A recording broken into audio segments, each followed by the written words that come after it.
remarque quelque chose d'étrange pendant leur conversation. Soudain, quelqu'un frappe vigoureusement à la porte. Les deux personnes doivent interrompre leur conversation. Elle décide d'aller voir qui frappe à la porte. En ouvrant la porte, il découvre une fille à la peau très foncée. John ne connaît pas cette fille, mais la fille lui pose des questions.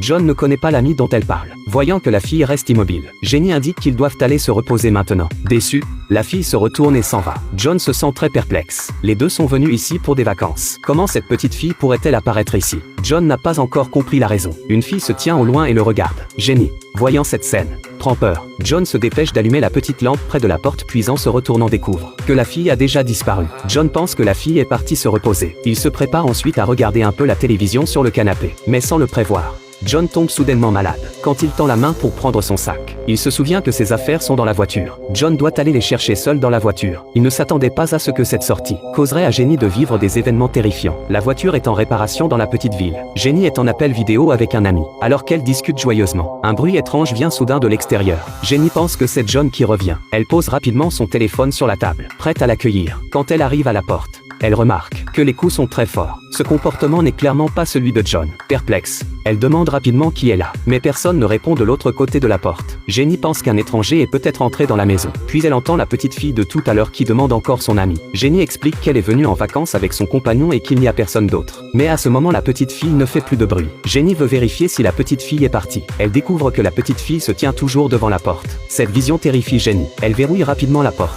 puis écoute attentivement les bruits venant de l'extérieur. Elle constate qu'il n'y a plus aucun bruit. Ensuite elle regarde par le Judas. Après avoir confirmé que la fille est partie, Jenny se détend enfin, mais elle ne sait pas que pendant qu'elle regardait dehors, un étranger est déjà entré dans la maison. Et maintenant Jenny a baissé sa garde. Quand elle revient se reposer sur le canapé, elle découvre que son téléphone n'est plus sur la table. Peut-être ne l'avait-elle pas posé sur la table?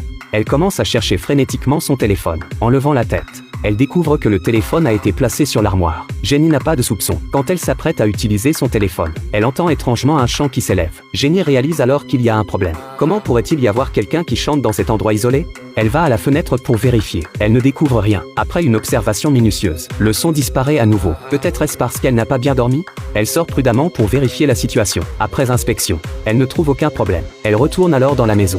Soulagée, c'est peut-être vraiment qu'elle est trop tendue. En voyant qu'il y a un piano dans la pièce, Jenny commence à jouer une mélodie familière. Mais quelque chose d'étrange se produit. La mélodie est accompagnée par le bruit de pas. Y aurait-il quelqu'un d'autre dans cette maison?